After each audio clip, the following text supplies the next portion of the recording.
This podcast is part of the Batman Universe Podcast Network, hosted by the BatmanUniverse.net. Check out everything related to Batman and the entire Bat family at the BatmanUniverse.net, including news and original content related to comics, movies, television, merchandise, video games, and more. Also, check out some of the other unique podcasts that TBU has to offer. Consider supporting this podcast by becoming a patron on Patreon. Even $1 can go a long way in supporting this content that you enjoy. Look for a link over at the BatmanUniverse.net to offer your support now. And now, on with the show. In 2008, a podcast was created with one goal: to bring Bat fans around the world news related to movies, comics, video games, television, merchandise, and so much more. And now, the Batman Universe Podcast has returned. Hello everyone and welcome to the latest episode of the TBU Podcast. Today BJ is with me and we have a couple of little discussions to talk about. But as you probably know, January is right around the corner, or the end of January, that is right around the corner. And that being said, as you're listening to this, the end of January has already happened. So we are recording this on January 29th, which is a Sunday. I'm actually about to head out of town for a couple of days, so we wanted to get the episode recorded ahead of time. But the end of January brings with a specific deadline that may come true. I mean, we'll find out here in a couple of days, and by the time you're listening to this, it might have already happened. But as we all know, at the beginning of January, James Gunn had posted on Twitter that by the end of the month, they would reveal some of their plans for their early slate of the future of the DC films, or DC Studios, or however you want to look at it. So the end of January is right around the corner, and while we hope that he will in fact be holding true to his word and something will be being released as far as what we can expect, in the meantime, we want to talk about what we are hoping to see from the slate that gets announced, or at least the things that we'd like to stay the same or change, or we'll get into that in a little bit. So before we do that, there's just a couple of little news bits from the last couple of weeks. I want to start off with a update. So 2 weeks ago, if you listened to the episode, we were talking about DC Comics and the 5G event that was supposed to take place, specifically revolving around a series of articles that were released over at Bleeding Cool. As it turns out, the man behind those articles, Rich Johnston, actually listened to the podcast and clarified just a couple of things. I want to put his comments in here because they kind of give a little bit more information on certain things, while other things they're still kind of up in the air. And I'm going to probably search around for those answers a little bit more, or maybe even dive deeper and try to find a way to get those answers. But specifically, he said that the death of Alfred was not the thing that Tom King had to get permission for. That was an easy one, but was initially meant to have been reversed. He was never actually killed. It was a magic trick for Damian's benefit. So that specific information, to a degree, was revealed in an interview with Tom King also, that Alfred was not intended to stay dead at the time. And also when we talked about this 2 weeks ago, we did say it did seem kind of abrupt and the fallout from it was very odd and it didn't make a whole lot of sense. The fact that he still remains dead, even though most recently he came back, or at least a version of him came back in Batman vs. Robin, the miniseries that's about to wrap up here in just a couple, or I think in the next 2 months. I think he has 2 issues left. But he popped back up in that, but then we found out he's not really there. So that was not the thing. So then I had to find out. I specifically said, well, what was the thing that he was trying to get approval for? Because I don't recall anything else as big as Alfred dying happening. Was it something he would have done in the remaining issues of the 100 he originally planned? And then Rich responded, death of Batman, marriage of Catwoman and Batman, death of Joker, maybe. So specifically, some of the events that we knew were potentially coming, the death of Batman would have led, obviously, to the next Batman, the potential marriage between Batman and Catwoman happening would have been a big change, or possibly the death of the Joker could have also been a big change. So any of those things are possible. But the odd thing was, originally when this all happened and the initial announcement came out that there was something that he had to go get approval from AT&T, it was because of an interview that he did with the Hollywood Reporter. And it was before Alfred's death, because the interview got released before City of Bane was, I think it was in the beginning part of City of Bane. And he specifically said they had to go get approval because it was going to change Batman for the future.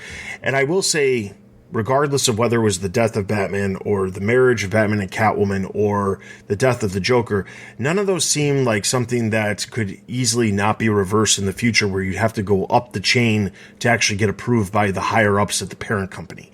I don't really think that any of those really work. The death of Batman is an odd one because while Tom King was originally planned to be on Batman for 100 issues, I'm sure it had nothing to do with whatever was coming next with the next Batman or 5G or anything like that.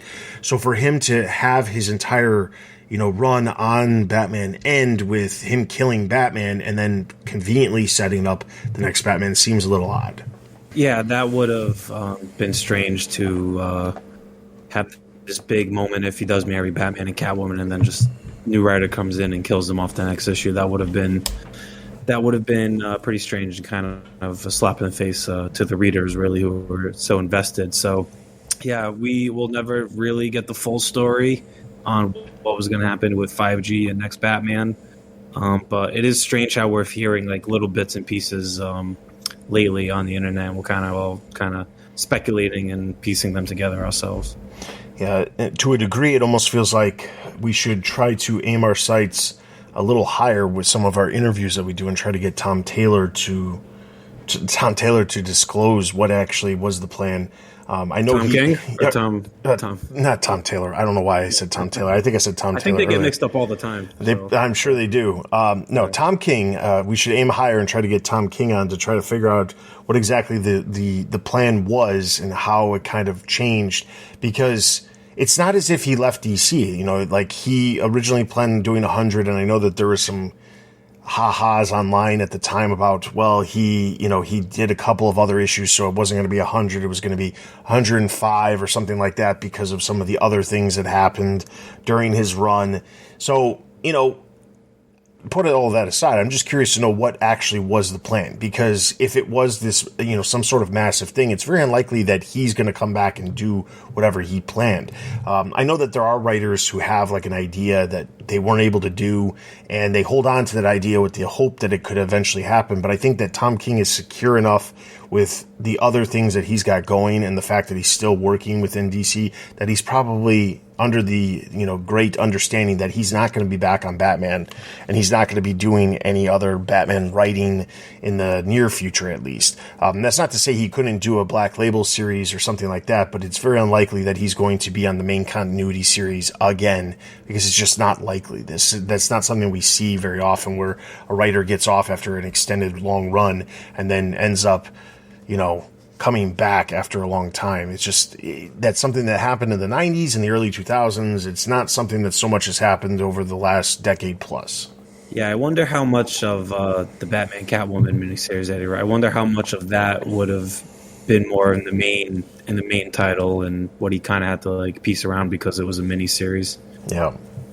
And then the other thing that Rich Johnston pointed out was that one of the reasons why they decided to use Jace Fox instead of Luke Fox was at the time, and I didn't put this together, I forgot about this until Rich mentioned it, but he specifically said Luke Fox was created by Jimmy Palmiotti, who is a close colleague of Dan DiDio, so they didn't want to make him Batman because of that, because of the Dan DiDio connection.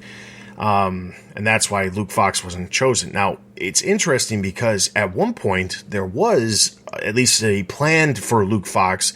Obviously, this goes back to the original articles that Rich wrote, talking about how Luke Fox was the original intended person to take over the next Batman.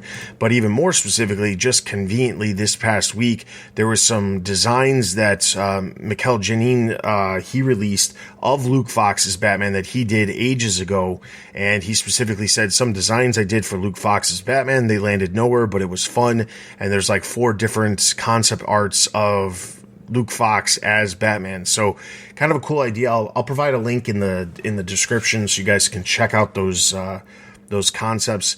But it does show that at least it shows how much time and effort went into at least the planning stages and like getting as far as artists doing concepts for stuff within 5G, even if it didn't happen. It's kind of crazy how much, money they potentially could have spent into this, doing what they did, planning what they did, and then it not become anything. Yeah, well, I guess once you, because Janin's a pretty big artist over there. He did a lot with Tom King. So, I mean, once they probably put him in charge of designing that costume, I think once you kind of get to that design process, like you said, they were revving up and kind of getting ready to launch it, but never happened. Yeah. All right, the next thing we've got, this isn't too far-fetched, and it's honestly pretty expected, but Mark Hamill recently did an interview with Empire, and he was specifically talking about Kevin Conroy and his role as Batman, and whether or not he would choose to do Joker in a future project if asked. And his quote was, "They would call and say they want you to do the Joker. My only question was, is Kevin Batman? If they said yes, I would say I'm in." We were like partners. We were like Laurel and Hardy. Without Kevin there doesn't seem to be a Batman for me. He said Kevin was perfection. He was one of my favorite people on the planet, and I loved him like a brother. He truly cared for people around him, and his decency shone through everything he did. Every time I saw him or spoke with him, my spirits were elevated. So obviously, based off of those remarks, it's very, very unlikely that we will ever hear Mark Hamill do the Joker again. And I don't necessarily fault Mark Hamill for that. I know that a lot of people really enjoy Mark Hamill's Joker, but at the same time, his Joker was always synonymous with Kevin Conroy's Batman. The only thing that would be out there is, we didn't actually hear whether or not Kevin Conroy was at least in talks or plans to be part of Caped Crusader if it was to happen.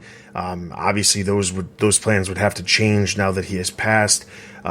But that would have been, a lot of people had said that was in a lot of ways a continuation of the animated series in a different format. So I'm not super surprised by this, information, but it's important to just note, hey, Mark Hamill, he's retiring his version of the Joker, alongside the fact that Kevin Conroy has passed and his Batman is also retired. It makes sense. They do go together. They are like a great duo, a great team. And Conroy is Hamill's Batman, and Hamill is I'm getting kind of confused, but you know what I mean. They go together. They're the Batman and Joker that I think everybody kind of points to as their favorite. Agreed. All right, so then over the past 2 weeks, there was also the other bit of news that came out was the next, which we already knew this was coming, but Batman: The Doom That Came to Gotham is the next animated Batman film that's releasing. It's actually coming out on March 28th to 4K Ultra HD Blu-ray, digital. It's going to be released in its entirety. Then it's not a one-parter. It's not broken up into multiple parts like some of the other ones, like Long Halloween was recently. But it's an Elseworlds tale, influenced obviously by the comic of the same name. The story itself features Green Arrow, Ra's al Ghul, Mr. Freeze, Killer Croc, Two-Face, James Gordon, and more. David, and I'm going to say this name wrong because I'm just horrible at pronouncing stuff, Guntuli, who played Batman in Batman Soul of the Dragon, is going to reprise his role as the Dark Knight. Obviously, this is another Elseworlds tale. It's not related. They're not in the same universe. And then there's a bunch of other voice casts. The whole voice cast and the creators behind the project, I'll have a link to our article over on the website that lists everything, as well as a spot where you can pre-order the film if you're looking to get your pre-order in now for when it does release on March 28th. But the trailer is out. And if you have not read the comic series, it is a little bit, it's outside the box as far as a Batman tale, a typical Batman tale, I should say, mostly because it takes place during a different period of time. So in the actual story, you see Batman in kind of like they describe it as a Lovecraftian supernatural force threatening the sheer existence of Gotham. And it takes place during like the early 1900s. And there's a lot of supernatural stuff. It almost feels like there was, and I can't remember which one it was, but there was a Justice League Dark animated film a couple years back that came out that I believe Batman, if I remember correctly, and it's been a while since it came out, I've seen it, but I believe Batman had a pretty big role in the film. And he's in that a lot. Yeah, and this feels like that kind of thing where it's like Batman, but there's a lot of stuff that's outside of Batman's realm. So we're going to see other people, but a lot of the characters that we are going to see also are a different version because of the time period that the film is taking place in. The supernatural part, I'm never a huge fan of the supernatural stuff when it comes to Batman because I just don't find it as interesting as like the detective nature of a lot of or even the crime scene stuff that's more modern. That said, the animation looks really good. The voice cast looks like it should be a really good, group of voice actors who are doing the various different roles, and it'll be interesting to see some of these different versions of the character.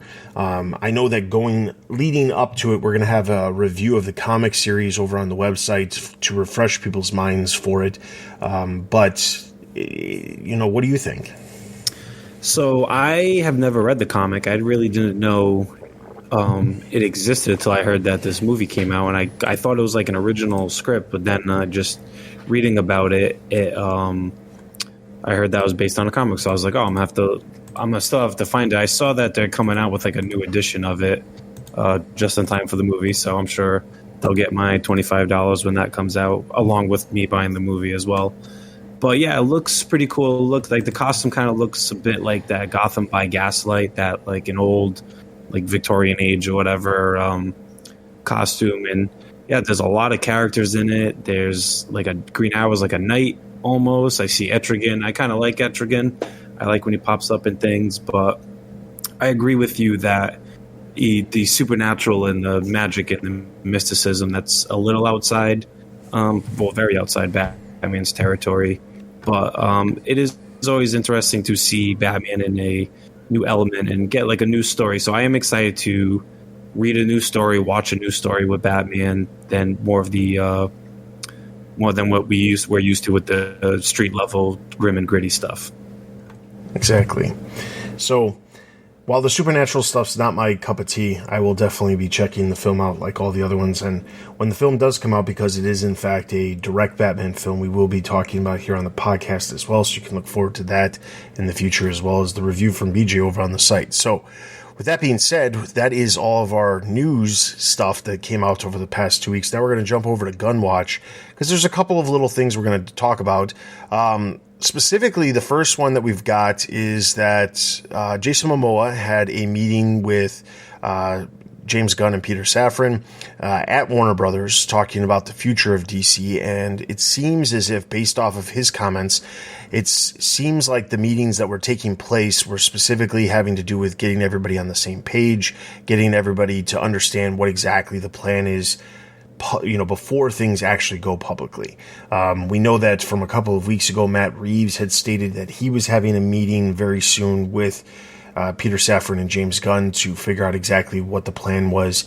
While we know it's very unlikely that it's going to affect in any way, shape, or form what Matt Reeves is doing, because that's its own little corner at the moment, we know for a fact that there is, they're making sure that everybody who is currently going to be involved with DC going forward is being brought in to better understand exactly what the plan is. That's also explains why we've heard, we've seen stuff like before Christmas, we saw Dwayne Johnson being told, Black Adam's not part of our original plans, so that they can make sure that people aren't going to be blindsided by something when things actually do get announced. All right, and then there was... Go ahead. No, go ahead. Sorry. Go ahead. So then the next comment we've got was there was a comment, and I don't know that we brought this up in the last episode. I don't know that I even included this in Gun Watch because I didn't think it was entirely related or necessary to include it. But James Gunn had made a comment about Guardians of the Galaxy because Guardians of the Galaxy Volume 3 is wrapping up that trilogy. He's no longer going to be doing any Guardians of the Galaxy films, and in a lot of ways, the third film is going to wrap it up for a lot of characters. I know Dave Bautista has said that he is not going to be doing another film after Guardians of the Galaxy. He's done with Guardians of the Galaxy after this. So it makes sense that, while we don't know what exactly will happen in the film because the film has yet to release and it's not going to be releasing until a little bit later this year, we know that it's going to be, wrapping up a lot of the character arcs for some of the characters that are in there. He made a comment that said that he would love to work with some of the actors that he had worked on in Guardians of the Galaxy within DC. And somebody made a comment that said, please do not encourage the cast to follow you to DC. Find fresh actors that can craft brilliant characters and forge new memories for audiences instead of swimming in the same muddy pond. I know I'm not alone in feeling this way. Rebirth, not reuse, please. So he specifically responded and said, we have hundreds of roles to cast. As I've always done, some will be brand new faces, some will be actors I've worked with before, and some will be actors who I've never worked with. What matters most is the actor fits the role and that they're easy to work with. So again, he's just addressing some of the potential criticism out there. Here's the reality. When you are somebody in Hollywood, you're bound to work with somebody else you've previously worked with. It's not impossible to never work with somebody that you've worked with before, but it's very unlikely, especially because directors and producers, they get in the groove of working with a lot of people. Not necessarily the cast specifically, but a lot of the makeup people, a lot of the, behind the scenes crew will follow them to wherever they are. And in most cases, they might even work for the production companies that are that are owned by these, large creators. So I don't necessarily have a problem with anybody from Guardians of the Galaxy, porting over, let's say, to DC if there is a role that James Gunn thinks that they could fill. I mean, people have said for years that Dave Bautista would make a great Bane, and I'm not disagreeing with that. I think he could make a really good Bane. I don't think we need necessarily a Bane anytime soon, but there are characters that, that some of the cast from the film could potentially play, and I'm not going to immediately discount them because they previously were in the Marvel Universe. Yeah, I think, like in the Suicide Squad, the actress who plays Mantis, she's in that movie she's in one scene, barely. But I do think a lot of people online just think that he's going to bring those guys over, like he's going to have Chris Pratt play Superman or something. I don't think that's going to happen, but I do think there's a segment of Twitter out there who are oh my God, this is going to happen. Then he's just going to bring all the weird characters over, just play weird versions on DC. But yeah, like Gunn says, finding the right actor for the right roles.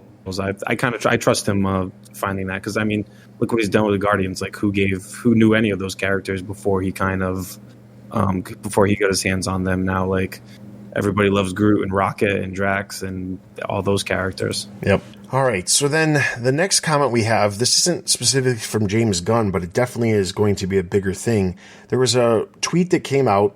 It's from somebody named Luis Fernando, and they said, aiming at Disney's successful D23 and Investors Day, Warner Brothers Discovery will make from its 2023 upfront a big event at the theater at Madison Square Garden on May 17th. The event, which will showcase Warner Brothers Discovery's upcoming portfolio content from Warner Brothers, HBO, DC, HBO Max, Discovery, etc., will also be streamed live.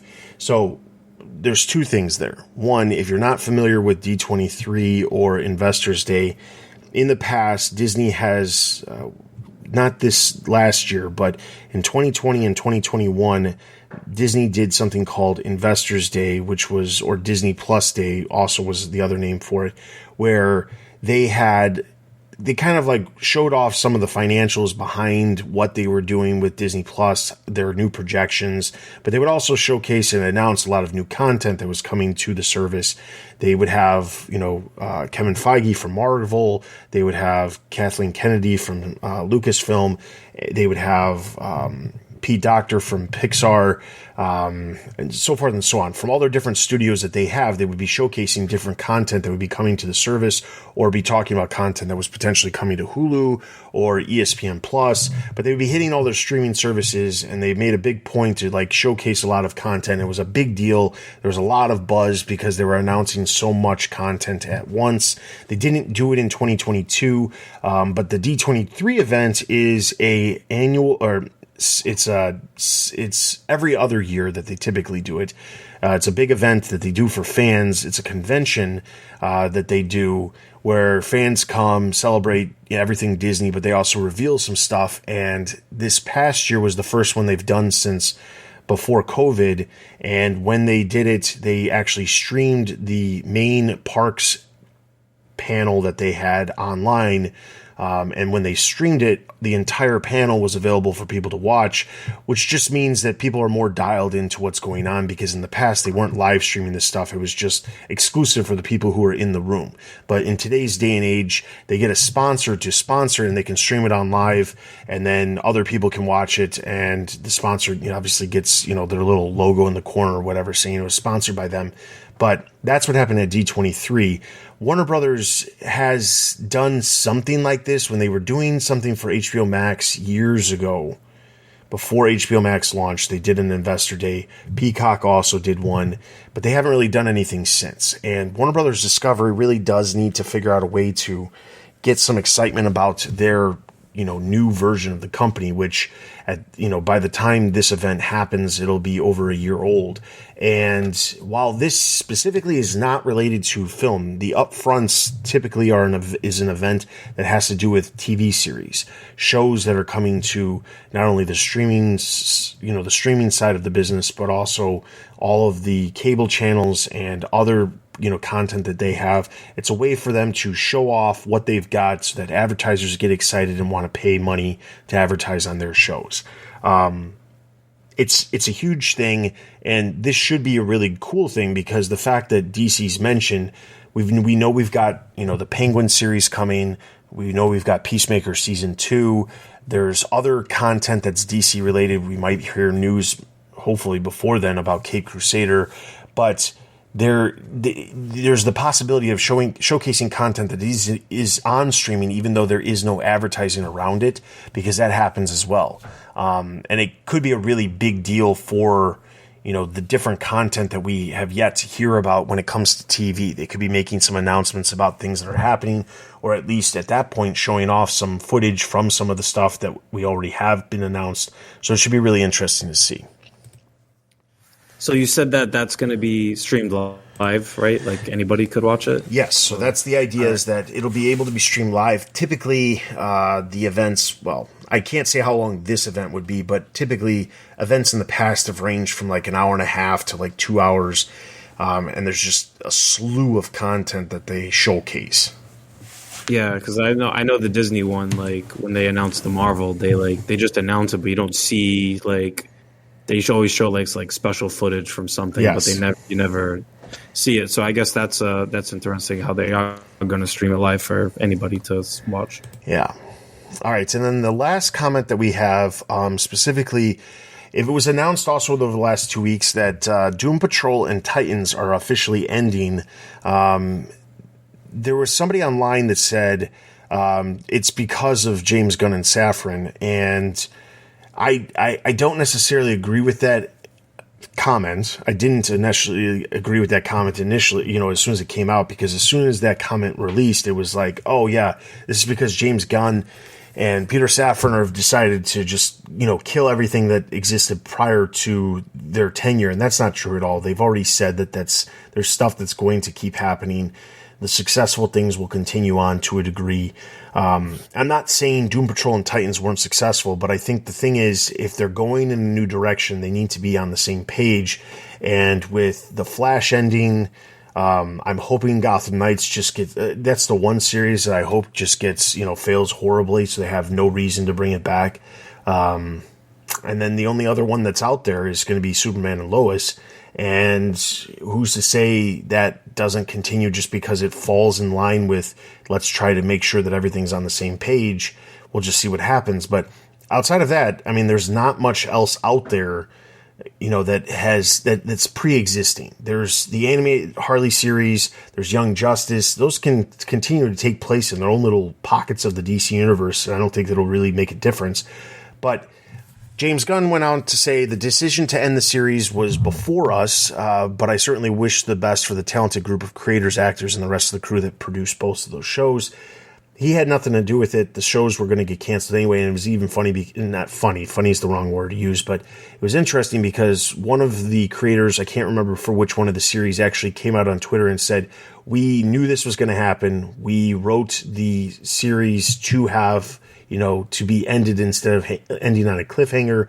We made sure that it felt like an actual ending rather than leaving fans hanging after the fact. So that's nice to see. That also means with Titans ending when it eventually, is done, that gives us a reason to go back and watch those seasons and then bring those up as discussion points on future episodes of the TBU podcast. Yeah, not a shock that they were canceled. I think they both went for 4 seasons. Is that right? Yes, I believe so. Yeah. I mean, so 4 seasons is pretty good for 2 shows that started on like the DC Universe app. Shout out to that app. But yeah, so I think, when it's time, it's time. Yeah.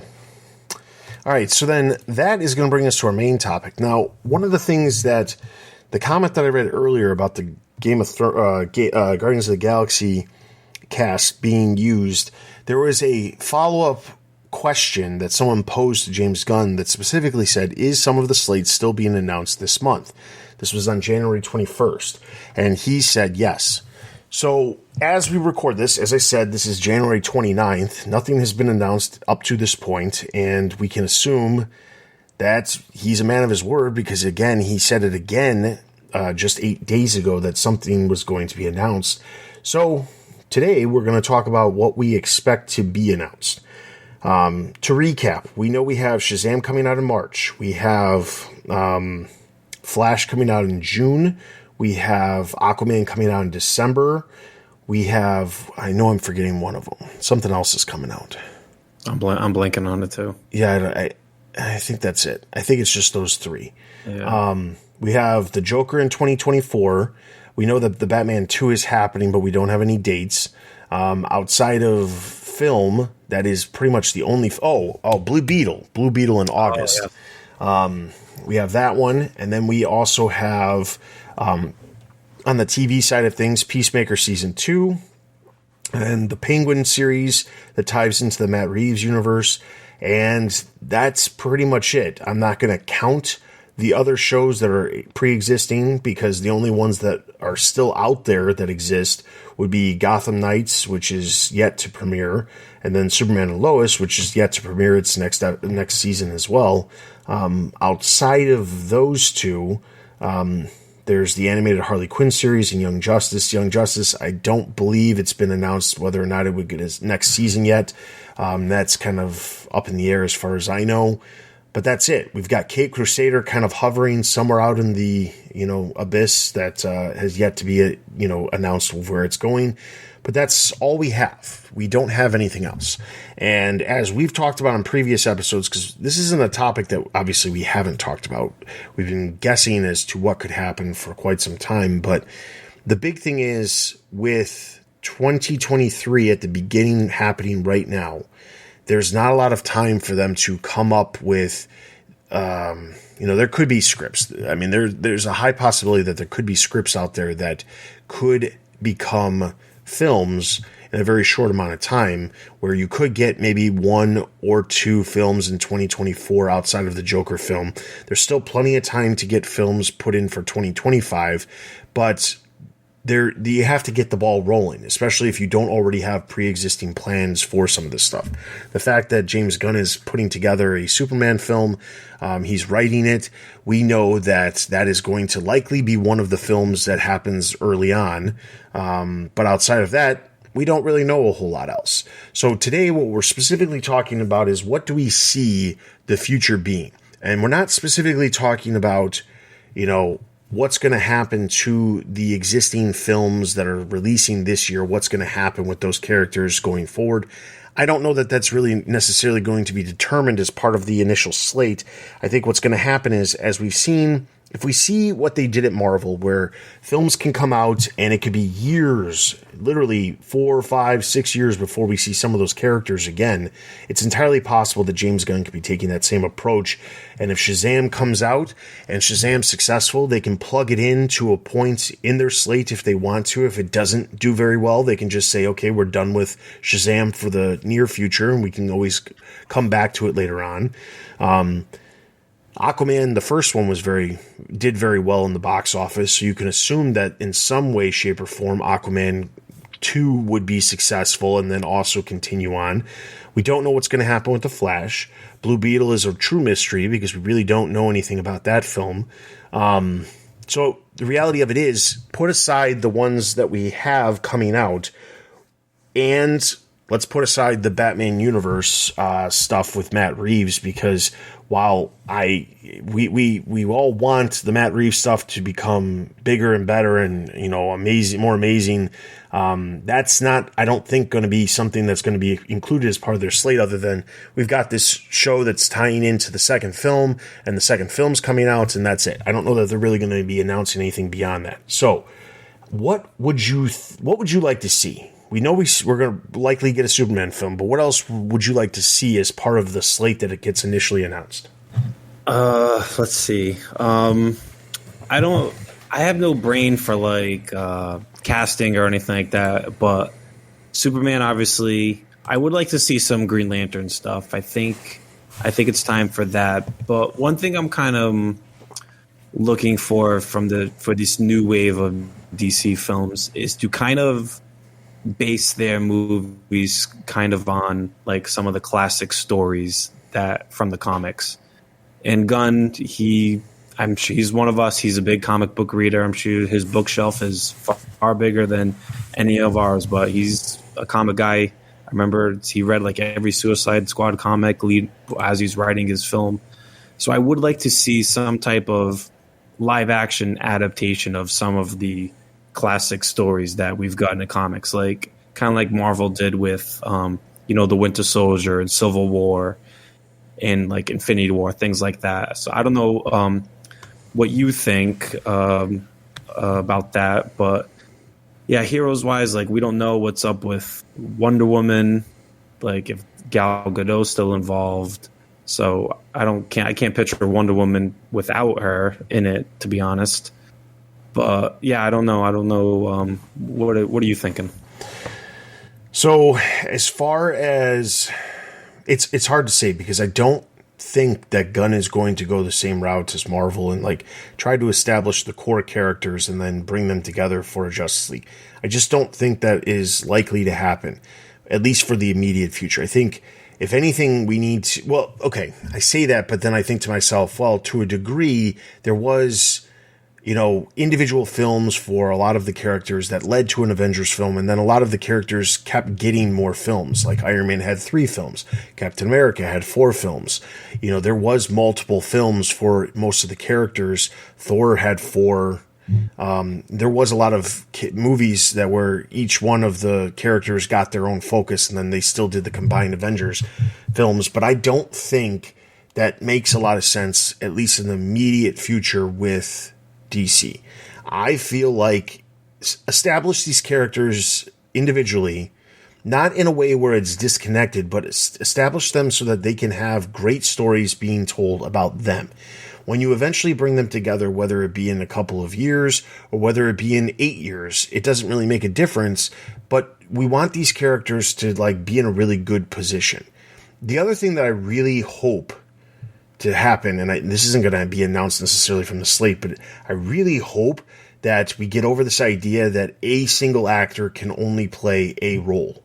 Because while it's great to have the same actor play the same role for the entire existence of that character, actors do not necessarily want to dedicate 3 decades of their life to the same exact character, number one.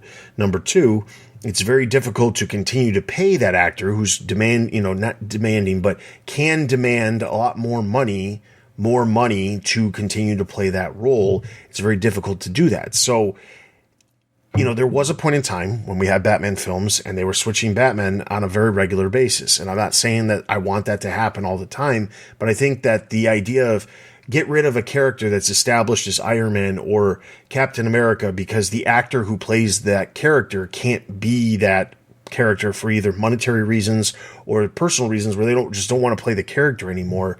I don't think that it's smart for the future of the overall franchise to just say, hey, okay, we're going to stop making these popular characters in film and instead focus on some other characters that aren't as popular.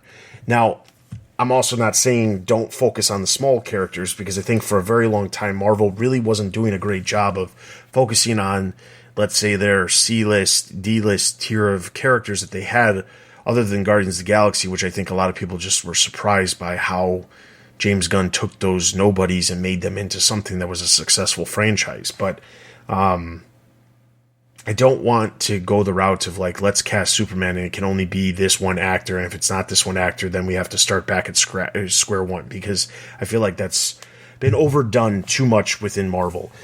Not necessarily the start over kind of thing, but just not using the character.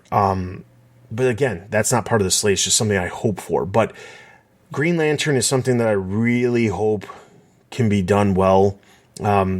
At the time when they were talking about a Green Lantern TV series and, doing like a space cop thing where they have all these other core members and things like that, and they could really focus on building out the entire, all of the different Green Lanterns that have existed.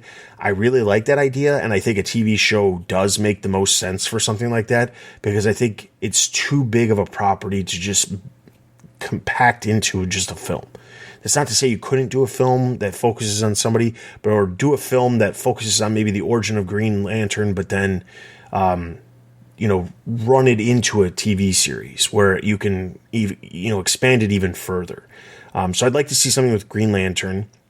I think that pairing some of the characters is possible.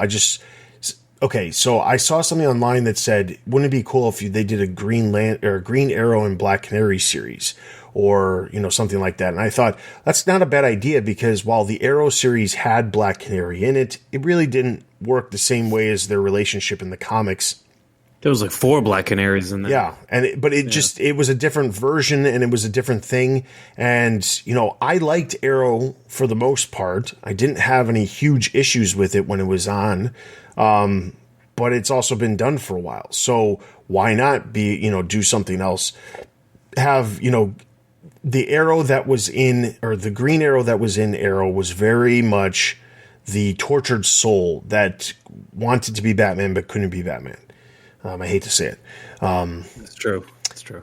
But the Green Arrow that you typically see in the comics and in other forms of media is always like the character that's like almost like a different version of Batman. He's wisecracking. He's a smartass. He's not, he doesn't take what he does as seriously as Batman, but he's good at what he does. And I'd like to see a different version of Green Arrow. I think that would be kind of cool.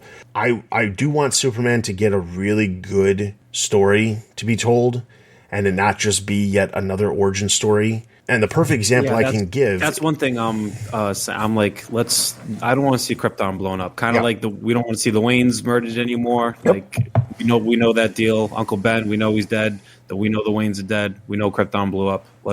He's got the cape. He's got the S. Let's get down to business. Exactly. And I think the perfect explanation of what I'm looking for is how Matt Reeves took the Batman and did not tell an origin story, but still has that, like, there's elements of his past that are explored and things like that without being an origin story.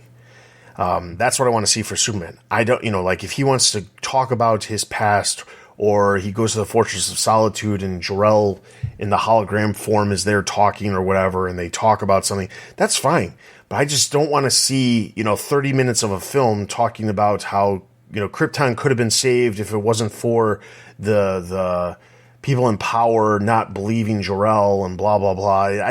We've seen that too many times. We don't need to see it again. I mean, with all the TV series and animation and live action films, it's been done a million times. And the same thing with the Wayne's murder. It's been done a million times. We don't need to keep seeing it. I think a lot of times the only reason you do see it is because the creator who's doing whatever the project is feels like they have a different take on it. And I don't need to see it anymore. I just want to get to like a really good story and focus on the character beyond how they came to be who they are.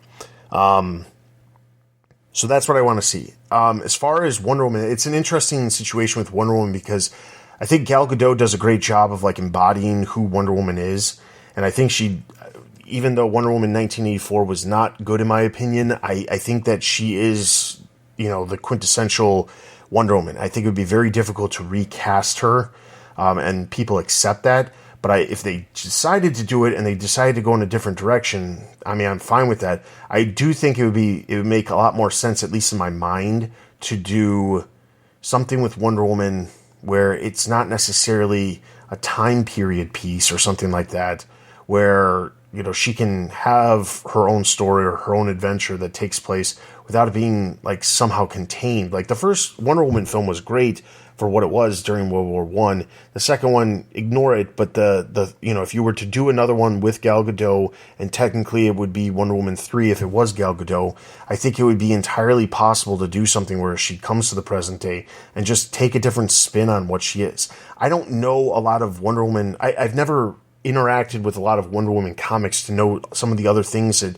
she's dealt with outside of the Greek mythology stuff that is so typical when people are doing her, like, writing her stories and things like that. I don't think that a lot of people have come up with like really cool ideas to incorporate her into the normal world outside of her, the Greek heritage that her character has.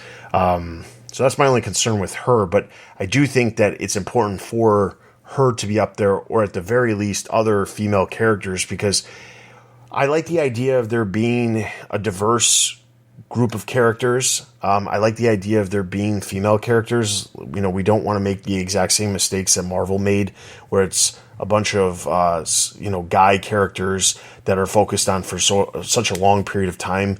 I understand that in Marvel it's difficult because the female characters that are very popular within Marvel, they're part of the Spider-Man universe or they're part of the X-Men, and they didn't have the ability to use those characters, so they had to use with what they had. And Black Widow was arguably probably one of the most popular female characters that they had access to, but they didn't necessarily utilize that character as well as they could have.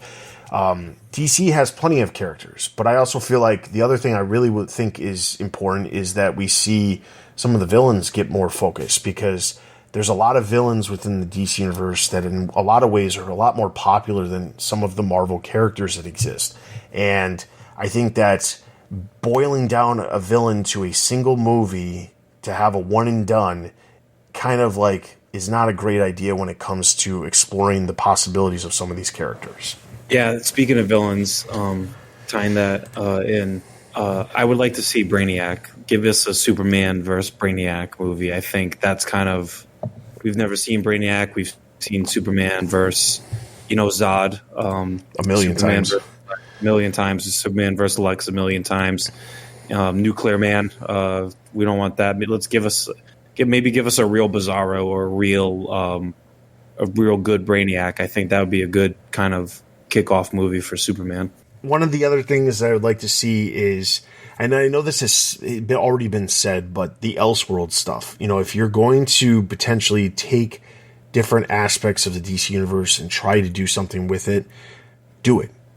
Don't hold back. I'm not saying hey, let's say the first Batman movie that's not the Matt Reeves stuff is like Red Rain. We don't need to go necessarily that far. But I like the idea of being able to tell stories with characters that doesn't necessarily flow into the main universe. And Elseworlds are like the perfect spot for that, because that is something very different than what Marvel does and gives you the opportunity to tell really unique, great stories. The Joker is a great example of that. The film by itself, it's a really good film. If you're a film buff, you've probably enjoyed that film. If you're a DC fan, you may or may not have enjoyed it because it's not the Joker that you know. It's just like the idea of the Joker. And I think some people really liked that and some people didn't really like it. But I think a lot more film buffs like that film than necessarily mainstream DC fans. But I like the idea of being able to explore different ideas that feature some of these characters, but I don't necessarily want it to take away from the character in another format. That being said, like, I don't want, because the Joker is being made, I don't want the Joker not to be able to be used in the Batman, stuff from Matt Reeves. We know that's happening, but, I should say, we know it's not happening because we have a Joker in the Matt Reeves stuff.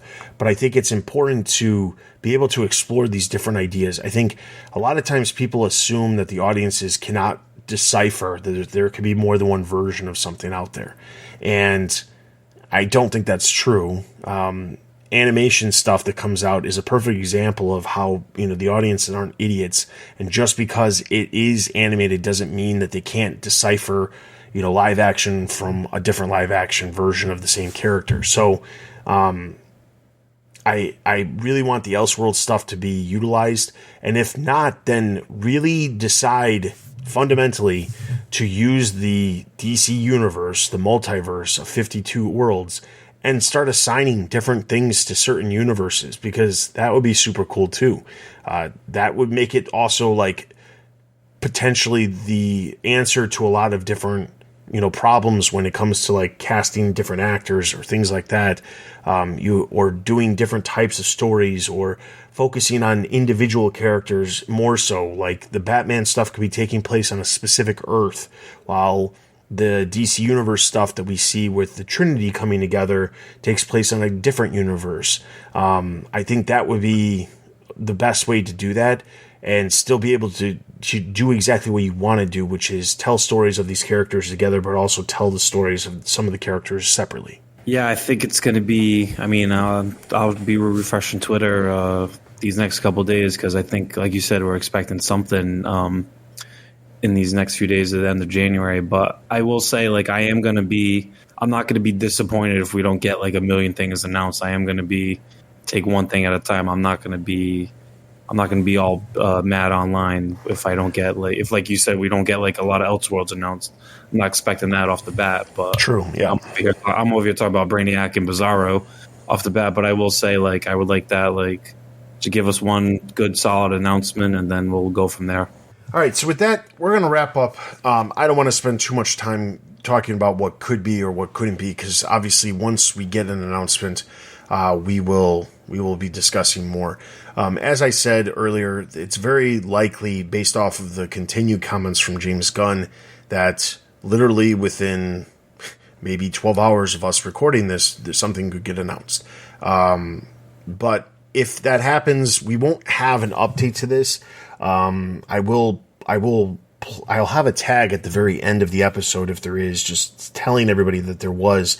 But then what we'll do is we'll discuss that stuff on the next episode, because we'll unpack whatever they announce in the format that they announce it. So that's bound to happen as well. But hopefully some of the stuff that we were hoping for happens. And what we'd love to hear is, despite the fact that it's very likely that you guys are going to hear what their plans are before you hear this episode, we would love to hear from you guys as to what you're looking forward to from the new direction.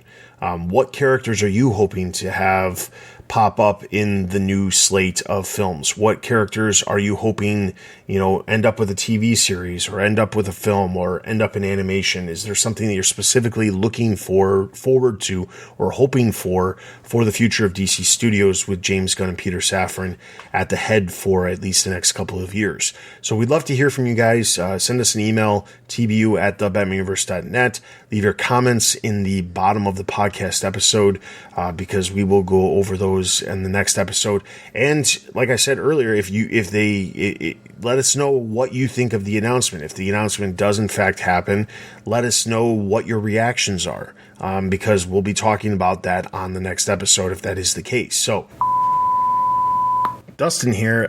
Yep, as predicted, they did in fact announce the new slate. As you're listening to this, you probably have already seen it. Hopefully you guys still enjoyed this episode. As promised earlier, we will be back next week to discuss the full slate. In the meantime, please feel free to share your thoughts on what they announced and also what you were hoping that they announced that maybe hasn't been announced yet. And we will definitely talk about those on the next episode. So just wanted to do a quick little update because if you haven't seen, they did in fact announce the new slate, and we will be talking about that at length next week. With all of that being said, be sure to head over to the website, thebatmanuniverse.net, for all kinds of news, original content, editorials, reviews, other podcasts, all related to the Batman universe and everything related from movies, TV, merchandise, video games, comics, and everything else related to the Bat fandom. Be sure to follow us on social media. We're on Twitter, Facebook, Instagram. We're on Discord, YouTube. All of our social links can be found at the top of the page over at thebatmanuniverse.net. If you're interested in supporting us, there's a bunch of different ways. Just head over to the homepage, thebatmanuniverse.net, and look for the support TBU spot towards the bottom of the page, and you'll be able to find a bunch of different ways to support us and the website. With all of that being said, for BJ and myself, thank you guys so much for listening to this episode of the Batman Universe podcast, and we will see you guys next time.